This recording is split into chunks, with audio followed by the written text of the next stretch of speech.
He thought turning her away would be just another routine decision, but in less than 10 minutes, it would cost him everything he built inside that glass palace. Emily Carter stepped through the revolving doors of the five-star hotel just after 9:40 p.m., her worn suitcase rolling softly across the polished marble floors that reflected golden chandelier light above the lobby buzzed with quiet luxury tailored suits, soft laughter, the faint clink of crystal glasses, and in the middle of it all she looked almost invisible. Her light denim jacket slightly creased, her sneakers carrying the dust of a long day, her hair loosely tied back, as if she hadn't bothered to impress anyone. And maybe she hadn't. She approached the front desk with a calm, steady pace, her eyes taking in every detail, not with awe, but with quiet familiarity. The young receptionist barely glanced at her before finishing a conversation with a well-dressed couple, his tone warm, polite, attentive, everything. His posture was not. When he finally turned to Emily, his smile faded into something thinner, something practiced. "Yes, ma'am. Do you have a reservation?" he asked, already assuming the answer. "No." Emily shook her head gently. "I'd like to book a room for the night." His fingers paused on the keyboard, just for a second, long enough for judgment to settle in his eyes. "I'm sorry, we're fully booked tonight," he said quickly, though the empty key rack behind him told a different story. Emily's gaze flicked there, then back to him, calm, unreadable. "Are you sure?" she asked softly before he could respond. A sharper voice cut through the air. "Is there a problem?" Victoria Hale, the hotel manager, approached, heels clicking with authority, her tailored navy suit crisp, her expression sharper than the marble beneath them. The receptionist leaned closer, lowering his voice. "But not enough. She's asking for a room." Victoria's eyes scanned Emily from head to toe, taking in every detail and deciding everything in less than a second. "I see," she said, stepping forward with a polite smile that didn't reach her eyes. "Unfortunately, this property maintains a certain standard. We recommend reservations in advance." Emily nodded slightly. "I understand, but I'm willing to pay tonight." Victoria's smile tightened. "That won't be necessary," she replied, her tone now carrying a faint edge. "This hotel is not designed for walk-in accommodations like yours." A few nearby guests began to notice the shift, the subtle tension, the quiet exclusion. Emily felt their eyes, but didn't react. Instead, she rested her hand lightly on the counter, her voice still even. "Are you sure you want to refuse me?" Victoria's expression hardened. "Security may need to assist if you continue to insist," she said coolly. The room didn't get louder, but it changed. Something unspoken settled in the air, a silence that wasn't empty, but waiting. Emily exhaled slowly, not embarrassed, not angry, just still, as if she had seen this moment coming all along. And somewhere beyond the glass doors, headlights cut across the lobby floor, inching closer, like a quiet storm about to arrive. The headlights grew brighter against the glass doors, casting long streaks of white across the marble floor as a low hum of an engine settled outside the entrance, unnoticed by most, but not by Emily, who remained still, her fingers resting lightly against the polished counter, as if she had all the time in the world. Victoria folded her arms, her posture rigid, her patience thinning. "Ma'am, I am going to ask you one last time to leave," she said, her voice controlled, but carrying just enough volume to draw attention. A few guests turned their heads, subtle curiosity replacing casual indifference. One man in a charcoal suit paused mid-step, watching the exchange with quiet interest. Emily did not move. She simply shifted her gaze toward the doors, where the silhouette of a black SUV came into view, its glossy finish reflecting the city lights like liquid glass. The vehicle stopped with precision, and for a brief moment, everything seemed to slow. The revolving doors turned once more, and then he stepped in. Daniel Carter. His presence did not arrive loudly, but it carried weight, the kind that changed the air without a single word. His tailored coat fit perfectly, his expression calm, yet unreadable, his eyes scanning the room in one smooth motion until they found Emily. And in that instant, something shifted, not just in him, but in the room itself. The receptionist straightened unconsciously. Another staff member stepped back slightly, as if sensing something they could not yet name. Daniel walked forward, his pace measured, each step echoing softly against the marble. Victoria turned at the subtle shift in attention, her professional smile returning instantly, as she prepared to greet what she assumed was an important guest. "Good evening, sir. Welcome to," she began, but her voice faltered just slightly as Daniel stopped beside Emily, not in front of her, not behind her, but beside her, as if that position had always belonged to him. "Is there a problem here?" he asked, his tone even calm, but carrying a quiet authority that did not need to be raised. Victoria hesitated only for a fraction of a second before recovering. "No problem at all, sir. Just handling a minor situation with this guest." She gestured lightly toward Emily. Without looking directly at her, Daniel's eyes did not leave Victoria's face. "What kind of situation?" He asked the question simple, but the silence that followed was not. Victoria cleared her throat, maintaining composure. "This individual attempted to secure a room without a reservation, and unfortunately, we maintain strict standards regarding availability and clientele." Daniel nodded slowly, as if processing the explanation, though his expression did not change at all. "I see," he said softly. And then he turned his gaze toward Emily, his voice lowering just slightly. "Did they refuse you?" Emily met his eyes, her expression calm, unchanged. "Yes," she replied simply. That single word hung in the air, heavier than anything that had been said before. The receptionist shifted uncomfortably. Victoria's posture stiffened. Something about the exchange did not feel routine anymore. "Not at all." Daniel looked back at the front desk, his eyes settling on the name badge, then on Victoria, and for the first time, there was the faintest hint of something colder beneath his calm. "Then I suggest you take another look at your standards," he said quietly, "because you may have just made a decision you cannot undo." And in that moment, the room did not just fall silent, it held its breath. Victoria felt it before she understood it. The shift in the room, the subtle change in posture from her staff, the way the receptionist avoided eye contact now, as if something invisible had just been revealed. Daniel Carter did not raise his voice. He did not need to. Instead, he reached calmly into the inside pocket of his coat and placed a slim black card on the marble counter. The soft tap echoed louder than it should have. Victoria glanced down casually at first, then again, more carefully, her expression tightening as recognition flickered across her face. The logo was unmistakable. The name engraved beneath it carried weight in circles. She had spent years trying to impress. Her throat went dry for a fraction of a second before she forced a smile back into place. "Sir, there must be some misunderstanding," she began, her tone shifting instantly from dismissive to cautious. Daniel did not respond immediately. He simply let the silence stretch, his eyes steady on hers, until it became uncomfortable, until it demanded attention. Then he spoke, not louder, just clearer. "Call your general manager."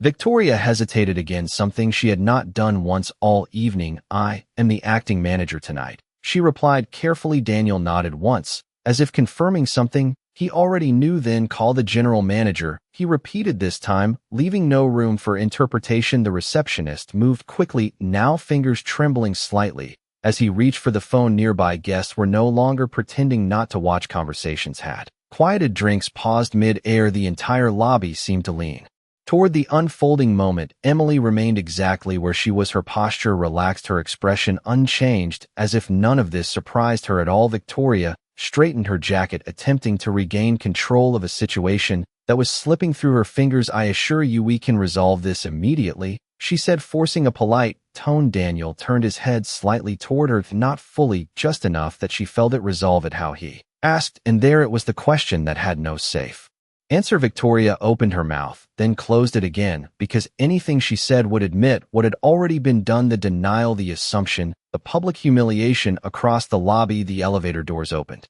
and a senior staff member stepped out, his pace quick, his face already tense. As he approached, "Mr. Carter," he said, almost breathless, "I came as soon as I got the call." Victoria's composure cracked just slightly, her eyes widening as the name landed fully in her mind. Now not just recognition, but realization. The man standing before her was not just a wealthy guest, not just someone important. He was the owner. Daniel finally looked away from her, turning his attention to the arriving manager. "Your team denied my wife a room tonight," he said calmly, the words simple but absolute. The manager froze, his gaze shifting quickly to Emily, then back to Daniel, understanding spreading across his face like a slow, unavoidable truth. "I am deeply sorry, sir," he began, but Daniel raised a hand, gently stopping him, not in anger, but in finality. "Apologies are easy," he said. "What matters is standards." The word hung there heavy, unmistakable. Victoria felt every eye in the room on her now, not with curiosity, but with something else, something closer to judgment. And for the first time that night, she was no longer the one in control. She was the one being seen. The silence did not break. It deepened, stretching across the marble lobby like a held breath. No one dared release. The general manager stood rigid, his hands clasped tightly in front of him, as if trying to contain the weight of what had just unfolded. Daniel Carter remained composed, his presence calm but immovable. while Emily stood beside him unchanged as if none of this altered her in the slightest. Victoria felt the shift completely. Now the invisible line that had separated authority from accountability had moved, and she was no longer standing on the side she had chosen so confidently just minutes ago. "Sir, I take full responsibility," she said finally, her voice carefully measured though the slight tremor beneath it could not be hidden. "This was a misunderstanding, and I assure you it will be corrected immediately." Daniel's gaze remained steady on her, not harsh, not raised, just precise. "A misunderstanding," he repeated softly, as if testing the word. "You looked at her and decided she did not belong here. That is not a misunderstanding, that is a decision." The words landed without force, yet carried more weight than any raised voice nearby. A couple exchanged glances, one of them subtly nodding, as if acknowledging something unspoken. The receptionist lowered his eyes completely, now unable to meet anyone's gaze. Victoria swallowed, her posture tightening as she struggled to regain footing. "I was maintaining the standards of the hotel," she replied, though the confidence she tried to project no longer held the same strength. Daniel tilted his head slightly. "Standards are exactly what we are discussing," he said calmly, and for the first time, he gestured lightly toward Emily without breaking his focus on Victoria. "She meets every standard that matters." The room did not move, no footsteps, no whispers, just stillness, the kind that forces people to confront what they would rather ignore. The general manager stepped forward carefully, his voice respectful but urgent. "Sir, we will make this right immediately. The best suite will be prepared at once, and any inconvenience." Daniel raised his hand again, gently stopping him. "You are still trying to fix the result," he said. "What matters is the reason." Victoria felt that sentence settle heavier than anything before, because it left no place to hide, no policy to reference, no procedure to justify, only the truth of her choice. Emily finally spoke, her voice soft but clear enough to carry through the silence. "I did not come here to cause trouble," she said. "I only asked for a room." And for a brief moment, every eye turned to her, not with judgment, not with dismissal, but with something closer to recognition. Daniel glanced at her, then back at the staff, his expression unchanged, but something in his tone shifted, not softer, not kinder, just final. This hotel was built on the idea that respect comes first, not status, not appearance, not assumption. Respect. He let the word hang in the air before continuing, and tonight that standard was not met. Victoria's composure cracked completely now, not loudly, not dramatically, but in the smallest way. Her shoulders lowered just slightly, her certainty gone, replaced by something far more uncomfortable: awareness. The general manager nodded quickly, understanding fully. "We will address this immediately, sir," he said. Daniel did not respond right away. Instead, he looked around the lobby, at the staff, at the guests, at the space that had been so carefully designed to represent excellence. And for a moment, it was not the luxury that defined it, but the silence. And in that silence, something had already changed, something that could not be undone. No one moved, not because they were told to, but because something in the air held them there, a quiet pressure that made every person in the lobby aware that this moment would not simply pass, it would be remembered. Daniel Carter finally shifted his gaze back to the general manager, his voice calm, measured, but carrying a finality that left no space for negotiation. "Effective immediately," he said. "I want a full review of every staff member on duty tonight. Not tomorrow, not next week, tonight." The general manager nodded quickly, already understanding the weight behind the instruction. "Yes, sir, it will be done." Daniel continued, not raising his tone, but sharpening it slightly. "And I want every employee retrained on what this brand actually stands for, because clearly that message has been lost." Victoria's breath caught softly, her hands now clasped tightly in front of her, no longer a posture of authority, but one of restraint. She opened her mouth as if to speak, to explain, to recover something of the position she had held only minutes ago, but nothing came out, because there was nothing left to justify. Daniel did not look at her again, not because she did not matter, but because the decision had already been made, and in his world, once a decision was made, it did not need to be repeated. The general manager turned slightly toward Victoria, his expression no longer uncertain. "We will discuss this privately," he said quietly, though the message was clear enough for anyone watching to understand. The receptionist stood frozen behind the desk, his earlier confidence replaced entirely by unease, as he replayed every word he had spoken, every assumption he had made, and how quickly it had unraveled. Emily reached down and adjusted the handle of her suitcase, the small movement somehow louder than everything that had just happened, because it marked the end of something, not the confrontation, But the illusion that had existed before it, Daniel turned toward her, his expression softening, just slightly, not in weakness, but in recognition. Are you ready? He asked simply. Emily nodded once, her calm, never breaking yes. She replied. The general manager stepped forward immediately. We have prepared the presidential suite for you, sir. It will be ready within minutes. Daniel paused for a brief moment, then nodded, acknowledging the effort, but not reacting to it as if luxury had never been the point.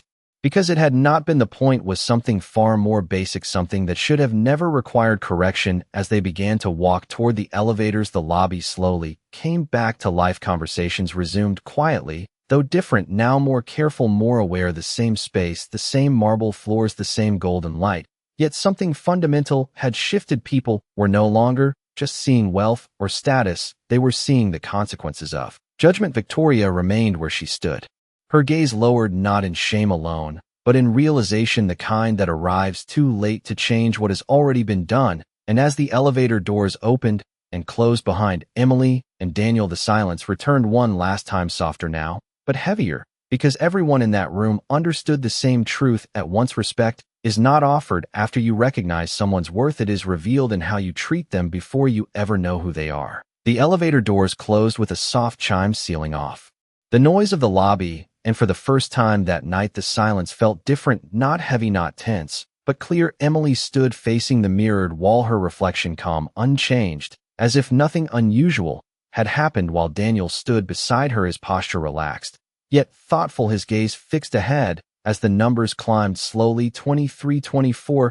25, the quiet hum of the elevator filled the space between them. You did not have to come down, she said gently, her voice steady as always. Daniel let out a faint breath. I was already on my way, he replied, but his tone suggested something more, something unspoken. The doors opened to a private floor where soft lighting replaced the bright glow of the lobby. A staff member stood waiting, already prepared, respectful, careful. This time the suite is ready, sir, he said, stepping aside, without hesitation, without judgment. Daniel nodded once and walked forward. Emily followed, her suitcase rolling quietly behind her as the door opened, revealing a wide space overlooking the city, lights stretching for miles below. But neither of them reacted to the luxury, not because it was not impressive, but because it was not what mattered. Emily stepped inside, setting her suitcase down near the entrance, her eyes drifting toward the window for a moment before she turned back. You know, she said softly, this is not the first time. Daniel looked at her, then his expression shifting slightly. What do you mean? Emily smiled faintly, not bitter, not sad. Just certain people see what they expect to see, she said. If you do not look like what they think belongs here, they decide before you ever speak. Daniel listened quietly, his jaw tightening just slightly, not in anger, but in understanding. I built this place to be different, he said after a moment, his voice low, controlled. Emily nodded. I know you did, she replied, and it is, but only if the people inside remember why it was built. The words settled between them, not as criticism, but as truth. Daniel walked slowly toward the window, looking out over the city, the lights below steady, constant, each one representing a story, a moment, a decision, just like the one that had unfolded downstairs. It only takes one person to forget, he said quietly. Emily joined him, standing beside him again, not behind, not in front, but equal, and it only takes one moment to remind them. She answered. The room fell silent once more, but this time it was not tension that filled it, it was clarity, the kind that does not need to be spoken. Daniel turned slightly toward her, a faint smile finally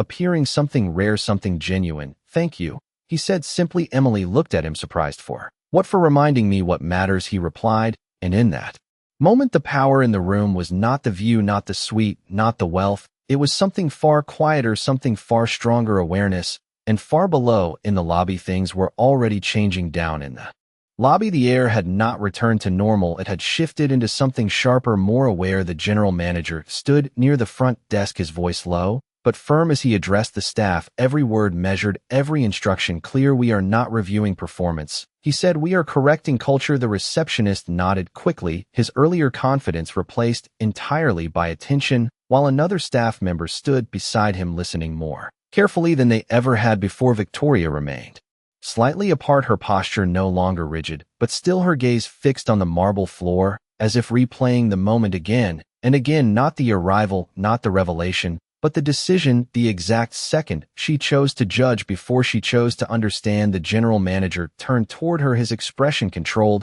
but no longer neutral. You will step away from guest interaction effective immediately, he said quietly. This will be discussed further tomorrow. Victoria nodded once, unable to argue, not because she was forced to agree, but because she finally understood there was nothing to defend. Across the lobby, a couple who had witnessed everything resumed their conversation, but their tone had changed. It was quieter, more thoughtful. Did you see how she handled it? The woman whispered, not angry, not upset, just calm. The man nodded. That is what made it worse, he replied. She did not react. She already knew something they did not. Near the entrance, bellman adjusted his uniform, his movements more deliberate than before, as if every small action now carried weight. The same hotel, the same policies, the same people, yet something fundamental had been reset, not by rules, but by consequence. Upstairs, the city lights continued to stretch endlessly beyond the glass windows. Emily sat near the edge of the suite, a cup of tea resting in her hands, untouched, her thoughts steady, not heavy, not distracted, just present. Daniel stood a few feet away, reviewing messages on his phone,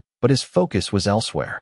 Not on numbers, not on business, but on what had been revealed in a single moment. It is strange, he said finally, without looking up, how something so small can show you everything. Emily smiled faintly. It is never small, she replied. It only looks that way until you see it clearly. Daniel lowered his phone, then turning slightly toward her. How many times, he asked quietly. Emily met his eyes. How many times? What? How many times has this happened to you? He clarified. The question lingered, not out of curiosity, but out of realization. Emily considered it for a moment, not counting, not measuring, just remembering. Enough times, she said simply. Daniel exhaled slowly, the weight of that answer settling deeper than any report or statistic ever could. Downstairs, the elevator doors opened again, but this time when a woman walked in wearing simple clothes, carrying a worn bag. The receptionist stepped forward immediately, his posture straight, his tone respectful. Good evening, ma'am. How may I assist you?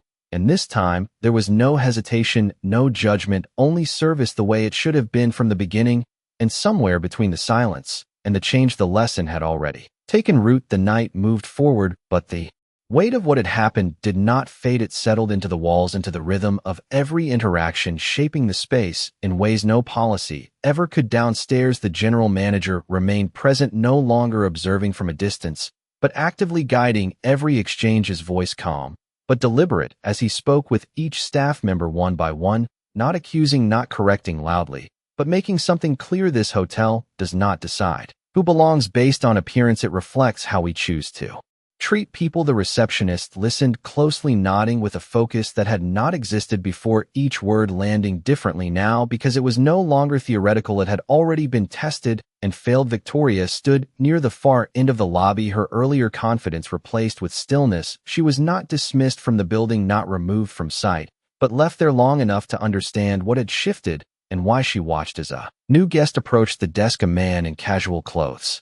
carrying a backpack, his presence unremarkable by the standards she had relied on only hours ago. Yet this time the greeting was immediate, respectful, complete. Good evening, sir. Welcome. How may we assist you? There was no hesitation, no glance of judgment, just professionalism. And in that moment, Victoria saw clearly what she had missed, not policy, not training, but perspective. Upstairs, Emily stood by the window, the city stretching endlessly beneath her, the lights no longer distant, but connected, each one representing a story, a moment, a person who had likely faced the same quiet judgment in places designed to impress rather than understand. Daniel joined her again, his reflection appearing beside hers in the glass eye. Spoke with corporate, he said quietly. There will be changes across every property, not just this one. Emily turned slightly, her expression thoughtful. Changes are easy, she said. People are harder. Daniel nodded, once knowing she was right. Systems could be updated, policies rewritten, statements released, but the real shift required something less visible, something internal, something chosen. He looked out over the city again, then back at her. That is why tonight matters, he said, not because of what happened, but because of what it revealed. Emily held his gaze for a moment, then smiled faintly, the kind of smile that carried understanding rather than satisfaction. They stood there in silence, not empty, but complete, the kind that comes when something important has been seen clearly for the first time. And below them, the hotel continued to operate, the same doors opening, the same lights glowing, the same polished floors reflecting movement, yet every interaction now carried a different awareness, a quiet correction already unfolding, not through fear, but through recognition. And somewhere in that change, something lasting had begun, not loud, not dramatic, But undeniable morning arrived quietly over the city, the first lights stretching across the skyline. And slipping through the tall glass windows of the suite, Emily stood there again, as she had the night before, calm, steady, present. But something had changed, not in her, but in everything around her. Daniel stepped beside her, holding a cup of coffee, his movements slower, more deliberate, as if the weight of the previous night had settled into something permanent. Downstairs, the lobby was already alive with early arrivals, the soft hum of rolling suitcases, the low murmur of greetings. But there was a difference now, something subtle, yet undeniable. Each interaction carried intention, each word chosen more carefully, each glance held just a moment longer, not out of hesitation, but out of awareness. The receptionist, who had once avoided eye contact, now greeted every guest with the same steady respect regardless of how they appeared. The bellman offered assistance without assumption. The staff moved not just with professionalism, but with purpose. And near the back of the lobby, Victoria stood once more, not in her previous position, but observing quietly, her posture composed yet reflective. She watched each interaction closely, not to control, but to understand. The general manager approached her, his voice calm. "The review has been submitted," he said. "There will be changes." She nodded slowly. "I understand," she replied, and for the first time, there was no resistance in her tone, only clarity. Upstairs, Daniel set his coffee down, his eyes still on the city. "I used to think building something like this was enough," he said quietly. "The design, the service, the reputation." Emily turned toward him. "And now," he continued, "I see it is not what you build, it is what people choose to carry forward." She smiled faintly. "Exactly." He looked at her, then not as the reason for what had happened, but as the reason it had mattered. And in that moment there was no need for further explanation, because the lesson had already settled deeper than words could reach. Later that morning, as Emily walked through the lobby, once more dressed the same as the night before, the same simple clothes, the same quiet presence, no one hesitated, no one questioned. "Good morning, ma'am. Welcome back. How may we assist you?" The words were the same as any hotel might say, but this time they meant something. She nodded politely, continuing forward without pause, without spectacle, because she had never needed recognition, only respect. And as the doors opened and closed behind her, the space remained changed, not because of who she was, but because of what had been learned. The room did not fall silent this time. It did not need to. It simply moved forward better than it had before. And that day the hotel did not just serve guests. It remembered what dignity looks like.